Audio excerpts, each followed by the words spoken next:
জীবন মানেই ধারা, প্রবহমানতাই তার প্রথম লক্ষণ। তাই বুঝি জীবনের সাথে নদীর উপমাটি সার্থক। উৎস গোমুখ হতে উদ্ভিন্না হয়ে মোহনা অবধি তার পরিব্যাপ্তি। দুই পাশের দুই তীরে তার প্রাণদায়িনী অববাহিতায় মানুষের অস্তিত্ব আশ্রয় পেয়ে যুগ যুগ ধরে সংবর্ধিত হয়ে চলেছে। স্বয়ং পরম পুরুষের লোকপাবনী নরলীলার সাক্ষ্য হয়ে ভগবতী গঙ্গা আজও তার বিচিত্র ধারায় বয়ে চলেছে। সেই গঙ্গার মূল ধারা পদ্মা নদীর তীর প্রান্তে পাবনার হিমায়তপুর। যুগপুরুষোত্তমের পূর্ণ আবির্ভাবে পরিপূর্ণতার আলোকে উজ্জ্বল দেবভূমি। পদ্মার সেই নদী জন্মকে শ্রী শ্রী ঠাকুর বরদানে ধন্য করেছেন। শৈশব সেই পদ্মাতেই অবগাহন স্নান ছিল পরম দয়ালের প্রিয় বিনোদন। কৈশোরে ছাত্রাবস্থায় যখন দিন কেটেছে কলকাতা নগরীর নানা উপকণ্ঠে, তখন গঙ্গার তীরে বসে পদ্মার সেই সুখস্মৃতি হয়তো তাকে উদ্বেগ করে তুলেছে বারবার। তারপরে যৌবনে যখন সেই পদ্মার কোলে হিমায়তপুরের ভদ্রাসন বাটিতে তাকে ঘিরে সাত্তত ধর্মের জোয়ার এলো, বিচিত্র লীলা রসে ধন্য হয়ে উঠল পাবনার পাবন ভূমি। প্রবল নাম সংকীর্তনের আনন্দ উল্লাসে মাতোয়ারা ভক্তজন সঙ্গে নিয়ে শ্রী শ্রী ঠাকুর তখন প্রায়ই ছুটে গিয়েছেন সেই নদীবক্ষকে আলিঙ্গন করতে। মায়ের মতো পদ্মা তার শীতল স্পর্শে ভক্ত ভগবানের পরিশ্রান্ত কলেবর সজীব করে তুলেছে। সকলকে সহস্তে তেল মাখিয়ে স্নেহ স্নিগ্ধ করে জলবিহারে নিয়ে চলতেন শ্রী শ্রী ঠাকুর।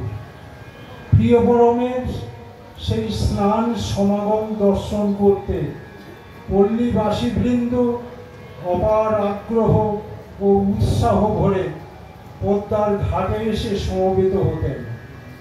ভক্তগণ তাদের ইষ্ট দেবতার পদাঙ্ক অনুসরণে পদ্মার স্রোতে ঝাঁপিয়ে পড়ে জলক্রীড়ার হর্ষ কলরবে মেতে উঠতেন।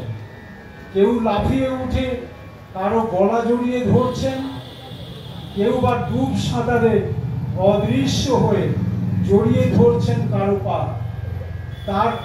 তার মধ্যেই শ্রী শ্রী ঠাকুর স্বয়ং সাঁতার দিয়ে প্রত্যেকের কাছে গিয়ে তাদের বুকে জড়িয়ে ধরে প্রেমের প্লাবন তুলছেন মুহুর্মুহু। অঞ্জলি ভরে জল নিয়ে সকলের পানে ছিটিয়ে দিয়ে আনন্দের ঢেউ তুলছেন। পদ্মার পরিনির্বাণ যে সাগরে, সেই মহাস্রোতেও জললীলা রচনা করেছেন প্রভু। পুরী অবস্থানকালে কতবার শ্রী শ্রী ঠাকুর পার্শ্বদ পরিবৃত হয়ে সমুদ্র স্নানে অভিগমন করেছেন। সেই অনির্বচনীয় মহানন্দ মহোৎসবের দৃশ্যে পরিপ্লাবিত হয়েছে লোক দৃষ্টি। ভক্ত সমাহারে সমুদ্র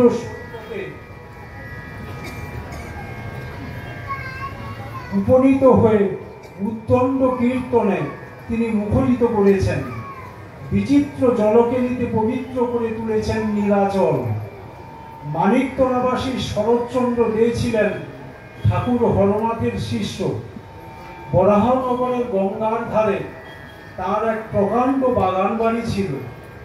তার বন্ধু বীরেন্দ্রনাথ রায়ের নিকট শ্রী শ্রী ঠাকুরের কীর্তন ও ভাব সমাধির কথা শুনে তিনি তাকে বলেন, শ্রী শ্রী ঠাকুর কলকাতায় এলে আমার বরাহনগরের বাড়িতে যদি দলবল সহ থাকেন তাহলে আমি ধন্য হব। আমার অনুরোধ দয়া করে তাকে জানাবেন। ভক্তের আকুল আহ্বানে সাড়া দিয়ে পরম দয়াল সপার্শ্বদ ভক্তবৃন্দ সহ শুভাগমন করেছিলেন। তুমুল কীর্তনানন্দে মাতোয়ারা হয়ে উঠেছিল বাগান বাড়ির দিনগুলি। এই আনন্দ প্লাবনের অন্যতম অনুষঙ্গ হয়ে উঠেছিল গঙ্গা স্নানের আমোদ লীলা। সেখানে ছিল পদ্মা স্নানের দিনগুলির প্রতিচ্ছবি। সেই একই রকম প্রেমালিঙ্গনে আবদ্ধ করে সহস্তে তেল মাখিয়ে দিয়েছিলেন ভক্তবৃন্দদের। তারপর সবাইকে নিয়ে ভাগীরথীর পূর্ণ প্রবাহে স্নানে মেতে উঠেছিলেন। গঙ্গা স্নানের অমীয় সঙ্গ লাভের স্পর্শে সবার অন্তর আনন্দে সেদিন পুলকিত হয়ে উঠেছিল। তারপর সময়ের স্রোত এগিয়েছে সম্মুখ পান।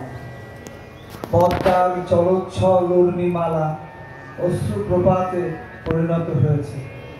একদিন যখন তাকে চিরতর পিছনে ফেলে সপরিবারে প্রস্থান করলেন শ্রী শ্রী ঠাকুর এই দেওঘরের অভিমুখে, সাঁওতাল পরগনার এই বিরল রুক্ষ ভূমিতে তার অধিবাস হল। তিনি যেখানেই অবস্থান করেছেন তার পূত সন্নিধানে ছুটে এসেছে তারই আত্মজনের দল। এই দেওঘরকে কেন্দ্র করেই আবার প্রশস্তি লাভ করেছে সৎসঙ্গের ইষ্ট আন্দোলন।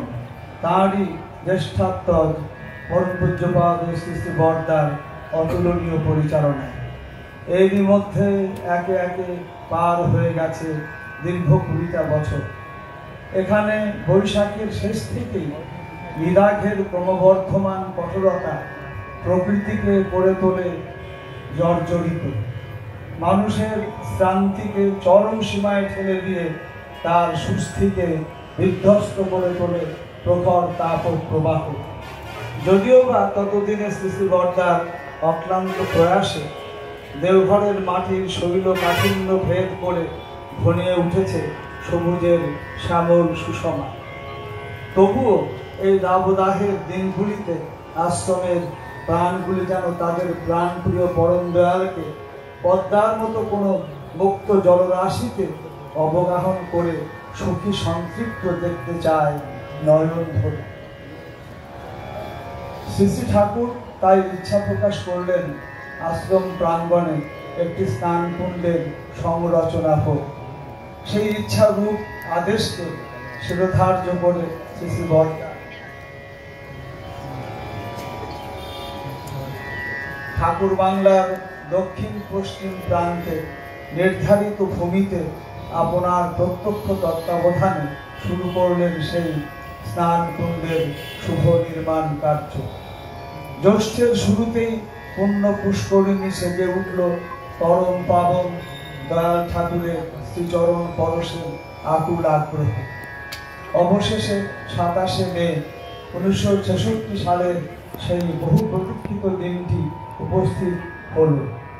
দাহন বেলার পরন্ত বিকেলে শ্রী শ্রী বড়মাকে সাথে নিয়ে ট্রলিতে সমাসীন হয়ে শ্রী ঠাকুর চললেন নবনির্মিত এই সুইমিং পুলের উদ্দেশ্যে। পরমারাধ্য ইষ্ট দেবতাকে অনুসরণ করল ভক্ত অনুরাগীগণের উচ্ছ্বসিত সমাবেশ। ঠাকুর চলেছেন স্নান বিহারে।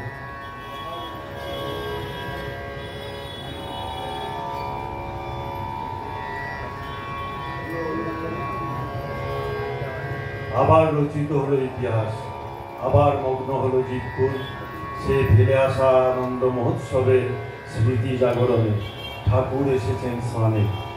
লোক উদ্ধাতার শুভ আগমনে স্নান কুণ্ডের জলধারা উদ্বেল হয়ে উঠল। কুণ্ডের চারিপাশের উন্মুক্ত প্রান্তে দর্শনার্থীদের দাঁড়াবার স্থান পরিপূর্ণ হয়ে গেল। জলে মিশ্রিত অগুরু চন্দনের সুবাসে মোহিত হয়ে উঠেছে সমগ্র চত্বর। শ্রী শ্রী বরদা ছোটদের সঙ্গে নিয়ে জলে নামলেন। নানা কসরতে তাদের সাঁতার শেখানোর খেলায় সকলকে মাতিয়ে তুললেন। এরপর উৎফুল্ল জনগণের হর্ষধ্বনির মাঝে তিনি পিতার কাছে প্রার্থনা জানালেন সকলের বহু কাঙ্ক্ষিত তাঁর সেই অবগাহন স্নানে। চকিতে পুলক লাগলো যেন ঠাকুরের দিব্যতনুর তপ্ত কাঞ্চন আভায়। স্বভাব সিদ্ধ ভঙ্গিমায় শ্রী শ্রী বড়মার মুখপানে চাইলেন তিনি।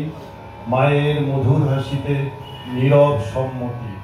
আশ্বস্ত চিত্তে পুত্রের হাত ধরে ধীরে ধীরে জলে নামলেন পিতা। অবগাহন স্নানে মগ্ন হলেন প্রিয়পরম। চতুর্দিকে তখন জয় উল্লাস উথলিত আবেগে আপ্লুত হয়ে উঠলেন সমবেত সকলে। শ্রী শ্রী বরদা প্রভুর অঙ্গ বিধৌত সেই কল্যাণ বাড়ি অঞ্জলি পূর্ণ করে ছলকিয়ে দিতে থাকলেন তীর স্থিত ভক্তজনের মাথায় মাথায়। তৃপ্ত হলো, শান্ত হলো প্রকৃতির পরিতাপ। শুধু সেই দিনটুকুই নয়, ভক্তের শুষ্ক হৃদয়কে আনন্দ সিঞ্চনে সন্তুষ্ট করতে এরপর আরো 5 দিন এই স্নান কুণ্ডে জল বিহার করেছিলেন পরম দয়াল। আমাদের সৎসঙ্গীদের পূজা পার্বণ সবই রচিত হয়েছে হৃদয়েশ্বর শ্রী শ্রী ঠাকুরের ঐশী লীলার মঙ্গল মুহূর্তগুলির স্মরণে মনন। সেই স্মৃতি চেতনায় সেবকের প্রাণ মন যেন স্তুতির দীপ্ত হয়ে ওঠে বারবার। ঠাকুরের স্নান লীলার সেই শাশ্বত স্মৃতিকে কেন্দ্র করেও এমনিভাবেই সূচিত হল স্নান উৎসব। পরম পূজ্যপাদ শ্রী শ্রী বরদার নির্দেশে 27শে মে 1975 বাংলা 12ই জ্যৈষ্ঠ 1382 সন বৃহস্পতিবার শুক্লা পঞ্চমী তিথির শুভ লগ্নে প্রবর্তিত হল এই ষষ্ঠী সমারোহ। সেই ধারা বয়ে চলেছে আজও। 1975 ও 76 সাল এই 2 বৎসর স্নানোৎসব উপলক্ষে শ্রী শ্রী বরদান বাড়ি থেকে আনিত শ্রী শ্রী ঠাকুরের শ্রীবিগ্রহ বিধিপূর্বক পূজার্চনার মাধ্যমে স্নান পর্ব সমাধা হয়। পরবর্তীকালে 1977 সাল থেকে নিভৃত কেতনে সমাসীন অষ্টধাতুর যুগল মূর্তি সুসজ্জিত ট্রলিতে স্থাপন করে স্নানোৎসব সুসম্পন্ন হয়। স্নান উৎসব শুরু হওয়ার পর 7 দশকের মধ্যেই আনন্দবাজারে প্রসাদের সাথে আম দেওয়ার জন্য শ্রী শ্রী বরদার নির্দেশে কৃষ্ণনগর শিবির থেকে আম আসে। পরবর্তীকালে এই উপলক্ষে প্রতি বছর কৃষ্ণনগর শিবিরের কর্মীরা আম পাঠাবার ব্যবস্থা করেন। এই কারণে ভক্তজনের মুখে মুখে এই উৎসব আম উৎসব হিসেবেও আখ্যা পায়। কখনো কখনো শ্রী শ্রী বরদা এই স্নান উৎসবকে কেন্দ্র করে আশ্রম বালক বালিকাদের সাথে নিয়ে আনন্দবাজারে প্রসাদ গ্রহণ করেছেন। বর্তমানে সংখ্যাধিক্যের কারণে মাঝে মাঝে গোটা আমের পরিবর্তে চাটনি করে দেওয়া হয়। 2005 সালে পরম পূজ্যপাদ শ্রী শ্রী দাদার ইচ্ছানুসারে পরম পূজ্যপাদ আচার্যদেবের প্রত্যক্ষ পর্যবেক্ষণে স্নান কুণ্ডে নানাবিধ সংস্কার করা হয়, যাতে কুণ্ডের জল ও চারিপাশ সুরক্ষিত পরিচ্ছন্ন থাকে এবং উপস্থিত ভক্তবৃন্দ পুণ্য স্নান পর্ব সুষ্ঠুভাবে দর্শন করতে পারেন। 2006 সাল থেকে এই স্নান কুণ্ডে আজকে যেমন সৎসঙ্গ হচ্ছে সে সৎসঙ্গ শুরু হয়। 2008 সালে পরম পূজ্যপাদ আচার্যদেবের নির্দেশে ও তত্ত্বাবধানে ক্লোজ সার্কিট টিভির মাধ্যমে স্নান উৎসব দেখানোর ব্যবস্থা করা হয়, যাতে সুইমিং পুলে প্রবেশ না করেও স্নান পর্ব সুষ্ঠুভাবে দর্শন করা যায়। সুইমিং পুলের চারিদিকে শাটার গেট, শামিয়ানা ও আচ্ছাদনের ব্যবস্থা করা হয়, যাতে রৌদ্রতপ্ত দিনগুলিতে মাঝে মাঝে জলের পাইপ লাইন দিয়ে ফোয়ারার মাধ্যমে জল সিঞ্চনের ব্যবস্থা করা হয়, আজ যেমন হয়েছে। কোনো এক সময় থেকে পরম পূজ্যপাদ আচার্যদেব শ্রী শ্রী দাদা স্নান উৎসব উপলক্ষে ভজন কীর্তন রচনা শুরু করেন। গানগুলি সুরের তালে তখন থেকেই গাওয়া হচ্ছে। পরম দয়ালের লীলা বিজড়িত মুহূর্তগুলি যেন ভাব ও ভাষার মধ্য দিয়ে জীবন্ত হয়ে উঠেছে। উৎসমুখী সঙ্গীত অবতরণ করে স্রষ্টার অন্তরাসন্নিত প্রীতি অনুদীপনা থেকে। উৎসবের সাথে অঙ্গাঙ্গিভাবে জড়িত সঙ্গীতগুলি যেন উৎসবের প্রাণন গীতিকা। সেই সঙ্গীত ও কীর্তনগুলির মধ্যে থেকে একটি কীর্তন এখন পরিবেশিত হচ্ছে, আয়রে ছুটে আয়রে সবাই স্নানোৎসবে যায়।